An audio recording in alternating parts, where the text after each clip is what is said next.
I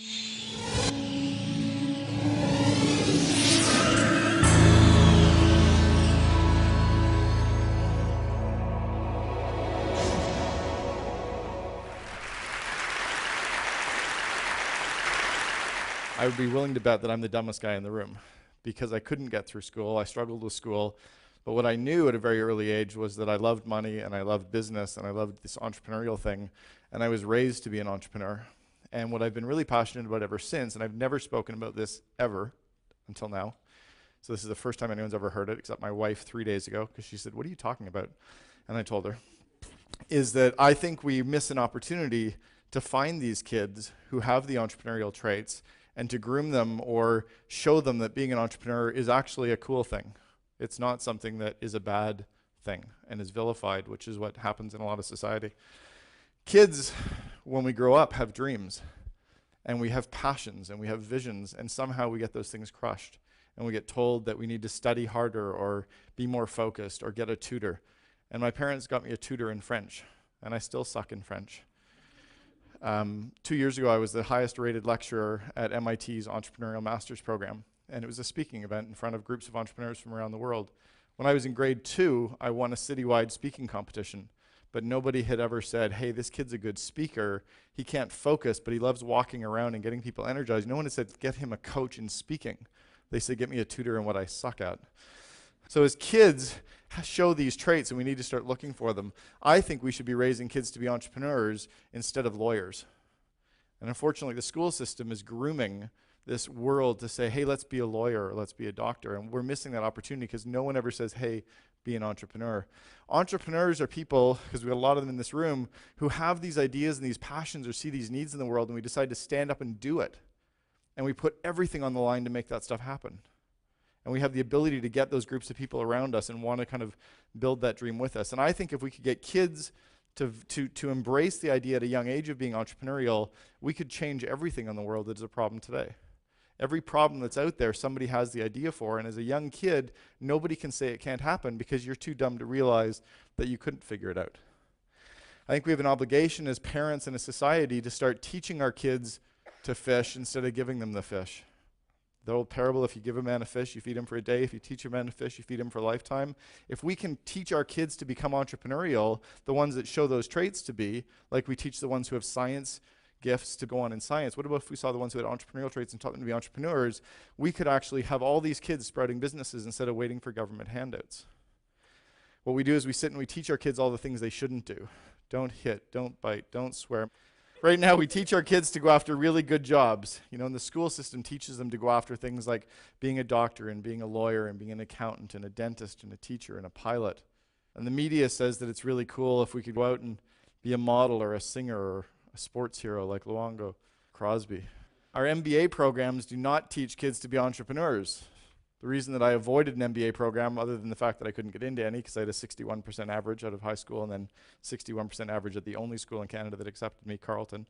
But our MBA programs don't teach kids to be entrepreneurs. They teach them to go work in corporations. So who's starting these companies? It's these random few people. Even in popular literature, the only book I've ever found, and this should be on all of your reading lists, the only book I've ever found that makes the entrepreneur into the hero is Atlas Shrugged. Everything else in the world tends to look at entrepreneurs and say that we're bad people. I look at even my family. Both my grandfathers were entrepreneurs. My dad was an entrepreneur. And both my brother and sister and I, all three of us own companies as well.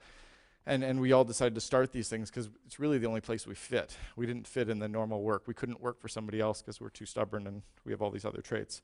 But kids could be entrepreneurs as well. I'm a big part of a couple organizations globally called the Entrepreneurs Organization and the Young Presidents Organization. I just came back from speaking in Barcelona at the YPO Global Conference. And everyone that I met over there who was an entrepreneur struggled with school. I have 18 out of the 19 signs of attention deficit disorder diagnosed, so this thing right here is freaking me out. It's probably why I'm a little bit panicked right now, is other than all the caffeine that I've had and the sugar, but like this is like really creepy for an entrepreneur. Attention deficit disorder, bipolar disorder. Do you know that bipolar disorder is nicknamed the CEO disease? Ted Turner's got it, Steve Jobs has it. All three of the founders of Netscape had it. Like I go on and on. The kids, you can see these signs in kids, and what we're doing is we're giving them Ritalin and saying, don't be an entrepreneurial type, fit into this other system and try to become a student. Sorry, entrepreneurs aren't students. We fast track, we figure out the game. I stole essays, I cheated on exams, I hired kids to do my accounting assignments in university for 13 consecutive assignments. But like as an entrepreneur, you don't do accounting, you hire accountants. So I just figured that out earlier. At least I can admit I cheated in university. Most of you won't. I'm also quoted, weirdly, and I've told the person who wrote the textbook, I'm now quoted in that exact same university textbook in every Canadian university and college studies in managerial accounting. I'm chapter 8. I open up chapter 8 talking about budgeting. And I told the author after they did my interview that I cheated in that same course, and she thought it was too funny to not include it anyway. But kids, you can see these signs in them. The definition of an entrepreneur is a person who organizes, operates, and assumes the risk of a business venture. That doesn't mean you have to go to an MBA program. It doesn't mean you have to get through school. It just means that those few things have to feel right in your gut. And we've heard those things about, is it nurture or is it nature, right? Is it thing one or thing two? What is it? Well, I don't think it's either. I think it can be both. I was groomed as an entrepreneur. When I was growing up as a young kid, I had no choice because I was taught at a very early young age. When my dad realized I wasn't going to fit into everything else that was being taught to me in school, that he could teach me to figure out business at an early age. He groomed us, the three of us, to hate the thought of having a job and to love the fact of creating companies that we could employ other people.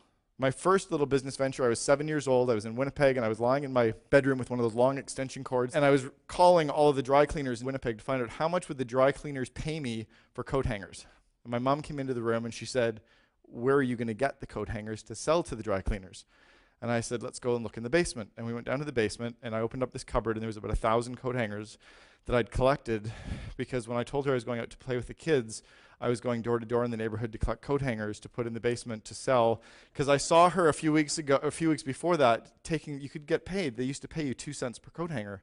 So I was just like, well, there's all kinds of coat hangers, and so I'll just go get them. And I knew she wouldn't want me to go get them, so I just did it anyway. But I learned that you could actually negotiate with people. This one person offered me 3 cents, and I got him up to 3.5. I even knew at a 7-year-old age that I could actually get a fractional percent of a cent, and people would pay that because it multiplied up. At 7 years old, I figured out I got 3.5 cents for 1,000 coat hangers. I sold license plate protectors door to door. My dad actually made me go find someone who would sell me these things at wholesale, and at 9 years old, I walked around in the city of Sudbury selling license plate protectors door to door to houses. And I remember this one customer who so vividly, because I also did some other stuff with these clients. I sold newspapers, and he wouldn't buy a newspaper from me ever, but I was convinced I was going to get him to buy a license plate protector. And he's like, well, we don't need one. And I said, but you've got 2 cars. Remember, I'm 9 years old. I'm like, but you have 2 cars and they don't have license plate protectors. And I said, I know. And I said, and this car here's got one license plate that's all crumpled up. And he said, yes, that's my wife's car. And I said, why don't we just test one on the front of your wife's car and see if it lasts longer?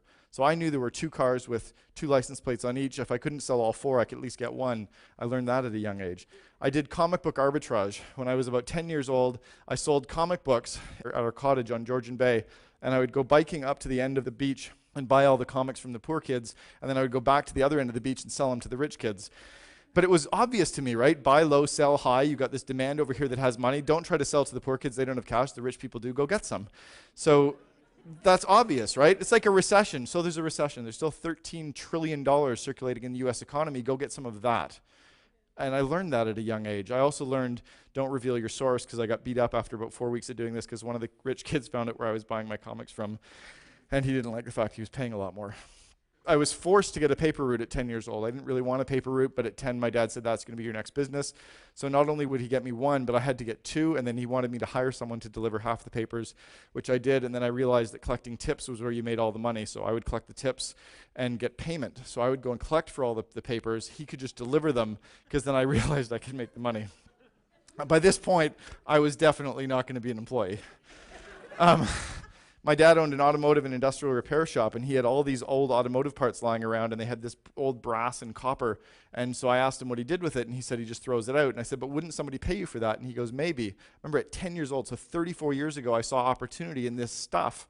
I saw there was money in garbage, and I was actually collecting it from all the automotive shops in the area on my bicycle, and then my dad would drive me on Saturdays to a scrap metal recycler where I got paid. And I thought that was kind of cool. Strangely enough, like 30 years later, we're building 1-800-GOT-JUNK and making money off that too. I built these little pin cushions. I was 11 years old in Cubs, and we made these pin cushions for our moms for Mother's Day. And you made these pin cushions out of wooden clothespins. So we used to hang clothes on clotheslines outside. And you'd make these these chairs, and then I had these little pillows that I would sew up, and you could stuff pins in them, and because people used to sew and they needed a pin cushion. So, but what I realized was that you had to have options. So I actually spray painted a whole bunch of them brown, and then when I went to the door, it wasn't, do you want to buy one? It was like, which color would you like? Like, I'm 10 years old, you're not going to say no to me. And especially if you have two options, you have the brown one or the clear one. So I learned that lesson at a young age. I learned that manual labor really sucks. Right, like cutting lawns is brutal. But because I had to cut lawns all summer for all of our neighbors and get paid to do that, I realized that recurring revenue from one client is amazing. That if I land this client once and every week I get paid by that person, that's way better than trying to sell one clothespin thing to one person, because you can't sell them more. So I love that recurring revenue model I started to learn at a young age. Remember, I was being groomed to do this. I was not allowed to have jobs. I would caddy. I'd go to the golf course and caddy for people, but I realized that there was this one hill on our golf course, the 13th hole, that had this huge hill, and people could never get their bags up it. So I would sit there with a lawn chair and just carry up all the people who didn't have caddies. I would carry their golf bags up to the top, and they'd pay me $1. Meanwhile, my friends were working for 5 hours to haul some guy's bag around and get paid $10. I'm like, that's stupid, because you have to work for 5 hours. That doesn't make any sense. You just figure out a way to make more money faster. Every week, I would go to the corner store and buy all these pops, and I would go up and deliver them to these 70-year-old women playing bridge. And they'd give me their orders for the following week, and then I would just deliver pop, and I just charged twice. And I had this captured market. You didn't need contracts. You just needed to have a supply and demand, and this audience who bought into you. These women weren't going to go to anybody else because they liked me, and I kind of figured it out.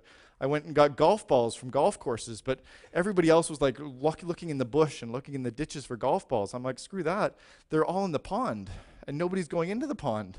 So I would go into the ponds and crawl around and pick them up with my toes. You just pick them up with both feet, and you can't do it on stage.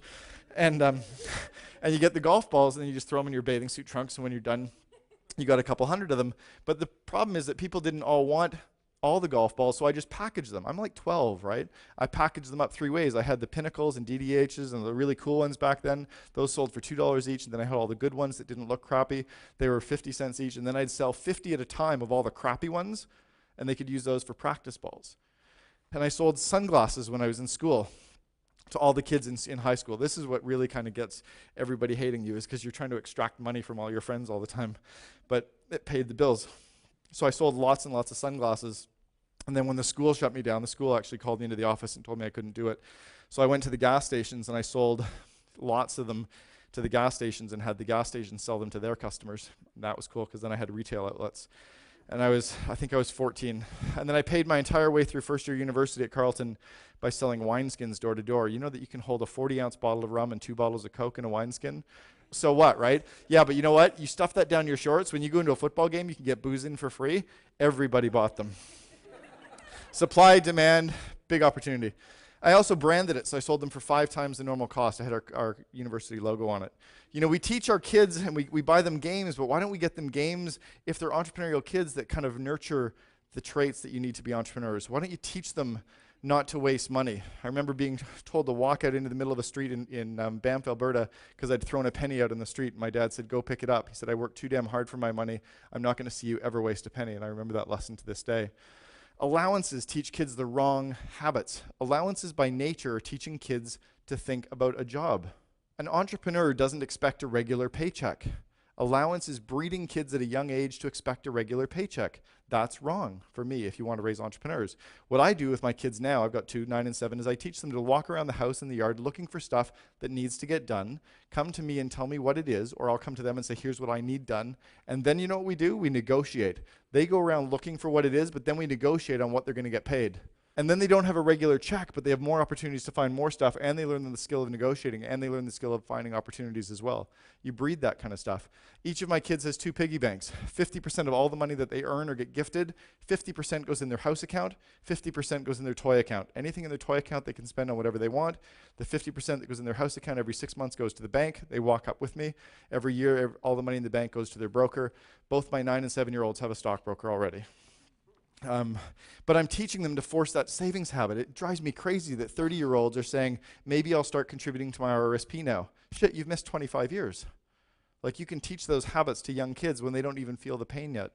Don't read them bedtime stories every night. Maybe 4 nights out of the week read them bedtime stories, and 3 nights of the week have them tell stories. Why don't you sit down with kids and give them 4 items, a red shirt, a blue tie, a kangaroo, and a laptop, and have them tell a story about those 4 things. My kids do that all the time. It teaches them to sell. It teaches them creativity. It teaches them to think on their feet. Just do that kind of stuff and have fun with it. Get kids to stand up in front of groups and talk, even if it's just stand up in front of their friends and do plays and have speeches. Those are entrepreneurial traits that you want to be nurturing. Show the kids what bad customers or bad employees look like. Show them the grumpy employees. When you see grumpy customer service, point that out to them. Say, by the way, that guy's a crappy employee. And say, these ones are good ones. If you go into a restaurant and you have bad customer service, show them what bad customer service looks like, right? We have all these lessons in front of us that we don't take those opportunities. We teach kids to go get a tutor. Imagine if you actually took all the kids' junk that's in the house right now, all the toys that they're outgrown 2 years ago, and said, why don't we start selling some of this on Craigslist and Kijiji? And they can actually sell it and learn how to find scammers when they get email offers come in. They can come into your account or a sub-account or whatever, but teach them how to fix the price, guess the price, pull up the logos or the photos, teach them how to do that kind of stuff and make money. And then the money they get, 50% goes in their house account, 50% goes in their toy account. My kids love this stuff. Some of the entrepreneurial traits that you got to nurture in kids: attainment, tenacity, leadership, introspection, interdependence, values. All these traits you can find in young kids and you can help nurture them. Look for that kind of stuff. There's 2 traits that I want you to also look out for that we don't kind of get out of their system. Don't medicate kids for attention deficit disorder unless it is really, really freaking bad. The same with the whole things on mania and stress and depression. Like, unless it is so clinically brutal, man.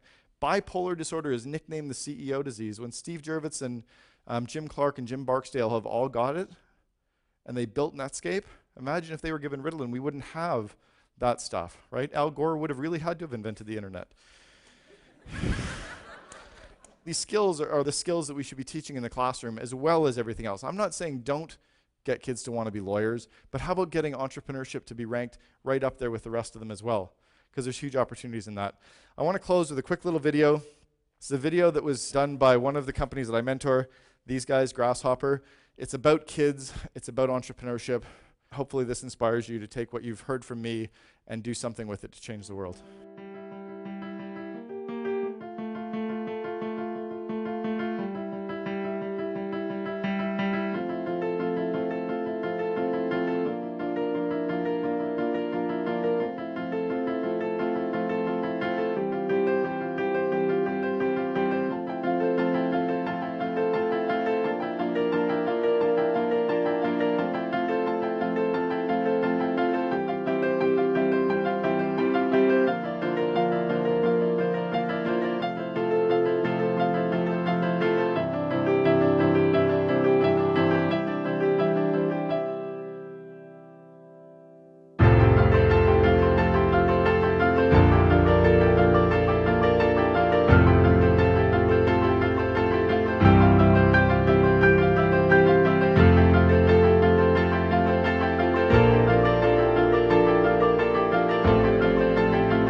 Thank you very much for having me.